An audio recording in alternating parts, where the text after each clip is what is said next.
मैं जुल्करनैन शेख इस वक्त मौजूद हूँ कज़ाफ़ी स्टेडियम के बाहर और चैंपियंस ट्रॉफी का जो बड़ा मुकाबला एक होना है बी ग्रुप का ऑस्ट्रेलिया इंग्लैंड का, उसके लिए आप तैयारियां देख सकते हैं। इस पूरे ग्राउंड के इर्द गिर्द आप ये भी देखें, होल्डिंग्स लग गई हैं। चैंपियंस ट्रॉफी की कहे ना एक सजावट जो है वो नज़र आ रही है और ये मैच बड़े ही पुरतपाक अंदाज में नए कज़ाफ़ी स्टेडियम में होगा। अब इंग्लैंड और ऑस्ट्रेलिया की टीम को लेकर बहुत सी बातें हो रही हैं कि कौन जीतेगा। दोनों के बारे में ये कहा जा रहा है कि दोनों टीमें जो उनकी पिछले एक महीने की परफॉर्मेंस रही है वो कोई इतनी अच्छी रही नहीं। अब इस परफॉर्मेंस की बेस पर जब आज कप्तान जॉस बटलर जो इंग्लिश टीम के कैप्टन हैं, उनकी भी बॉडी लैंग्वेज बड़ी डिफेंसिव थी और उनसे कई क्वेश्चन हुए। स्पेशली ये क्वेश्चन हुआ कि 4 कंसेक्टिव एक सीक्वेंस में ओडीआई सीरीज़ इंग्लिश टीम हारी और ये इंग्लिश टीम रिसेंटली जब इंडिया में गई है तो उन्होंने वाइट बॉल क्रिकेट में अपनी T20 सीरीज़ भी हारी 4-1 से, अपनी ओडीआई सीरीज़ भी 3-0 से हारी। सो उस इंग्लिश टीम का मोरल कितना अप होगा। और ऑन द अदर साइड ये एक हकीकत है कि इंग्लिश टीम पिछले 1-1.5 महीने से सब कॉन्टिनेंट की कंडीशंस में खेल रही है।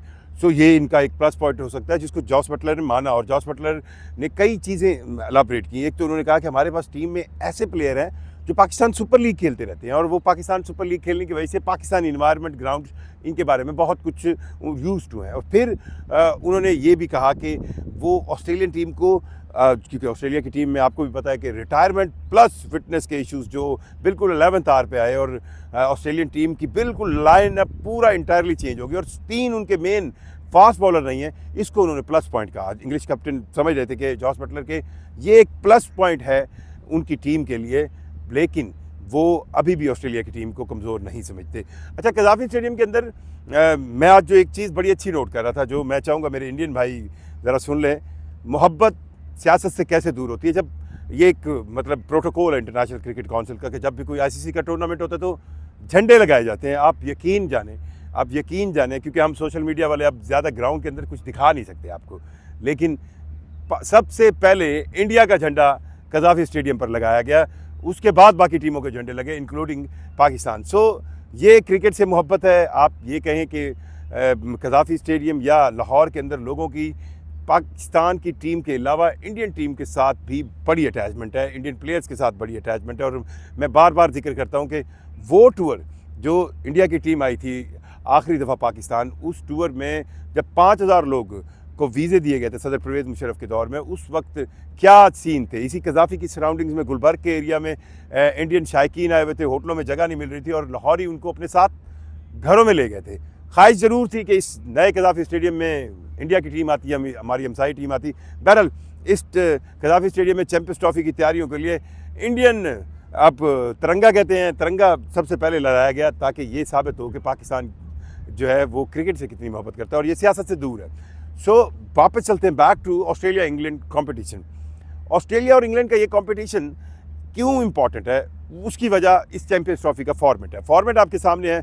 इफ़ यू लूज़ 1 गेम, एक गेम अगर आप हार गए, वो किस तरह स्टाइल कहते हैं, अगर कहीं तुम हार गए तो फिर दुगना लगान। पाकिस्तान की टीम तो न्यूजीलैंड के खिलाफ हार के अपनी 40% चांसेस तो मिस कर चुकी है। अब उन्हें इंडिया की एक तगड़ी टीम के साथ 23 को खेलना है। पर इंग्लिश और ऑस्ट्रेलियन टीम के लिए ये पहला मैच होगा और दोनों टीमें इस मैच को लेकर बहुत ज़्यादा सीरियस हैं, बहुत ज़्यादा आप समझिए ज़ोर लगाएंगी, नए टैक्टिक्स यूज़ करेंगे और दोनों टीमें ही बेसिकली पीछे से आप कहें मोरालिटी वाइज डाउन आ रही हैं। और जैसे मैंने आपको पहले बताया कि English team recently white ball cricket के अंदर जिस तरह इंडिया से हारी, इसी तरह ऑस्ट्रेलिया की टीम श्रीलंका जो कि इस चैंपियंस ट्रॉफी के लिए क्वालिफाई भी नहीं कर सकी थी, उससे 2-0 से ओडीआई हारी।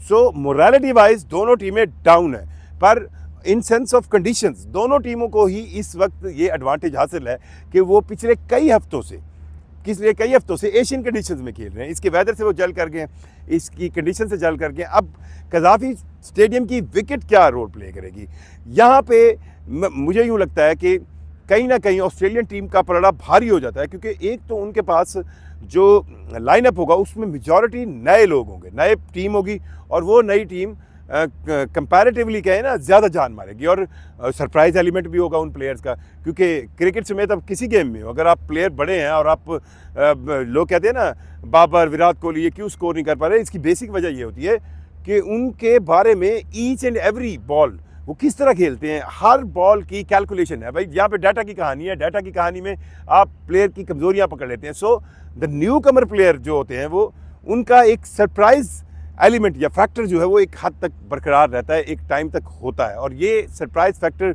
नो डाउट ऑस्ट्रेलियन टीम के पास होगा।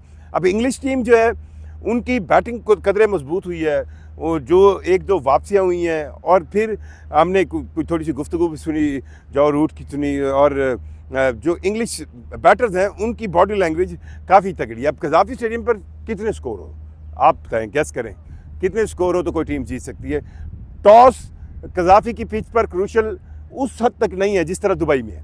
दुबई में कहा जाता है कि जो टॉस अगर आप जीतें तो आप चेस करने को प्रेफरेंस देंगे। ये अब बड़ी हैरान कुन बात थी कि बांग्लादेश इंडिया के मैच में बांग्लादेश टॉस भी जीता और उन्होंने पहले खेलने का फ़ैसला किया। अब ये फ़ैसला कितना ठीक था या गलत था वो आपके सामने है, लेकिन कज़ाफ़ी स्टेडियम की स्पीच पर टॉस का एलिमेंट इतना बड़ा फैक्टर नहीं है।